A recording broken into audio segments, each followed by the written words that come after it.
ప్రతి 9th డిసెంబర్కి ఈ ఉత్సవాలు జరుపుకోవడం తెలంగాణ రాష్ట్ర చరిత్ర, అదేవిధంగా ఏ విధంగా తెలంగాణ ఏర్పడ్డదో ప్రతిసారి తెలంగాణ ప్రజలకు గుర్తు చేస్తున్నట్టుందని చెప్పి నేను మనవి చేస్తున్నాను.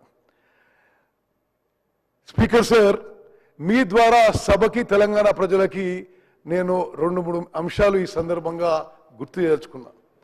ఈరోజు సోనియా గాంధీ గారి బర్త్డే సందర్భంగా వారి హయాంలో యూపీఏ చైర్పర్సన్గా కొన్ని చారిత్రాత్మక హిస్టారిక్ లెజిస్లేషన్స్ పాస్ అయినాయి. ఎన్ఆర్ఈజీ కానీ, ఫుడ్ సెక్యూరిటీ కానీ, రైట్ టు ఎడ్యుకేషన్ కానీ, రైట్ టు ఇన్ఫర్మేషన్ కానీ సోనియా గాంధీ గారి నాయకత్వంలోని నేషనల్ అడ్వైజరీ కౌన్సిల్ యొక్క సలహా మేరకు ఆ రోజు యూపీఏ ప్రభుత్వం చట్టాలు చేసిన విషయం ఒక్కసారి మనం ఈరోజు గుర్తుపెట్టుకోవాలి. తెలంగాణ విషయంలో కూడా నేను కొంత సంతృప్తిగా సెల్ఫ్ సాటిస్ఫాక్షన్తో మనవి చేస్తున్నాను.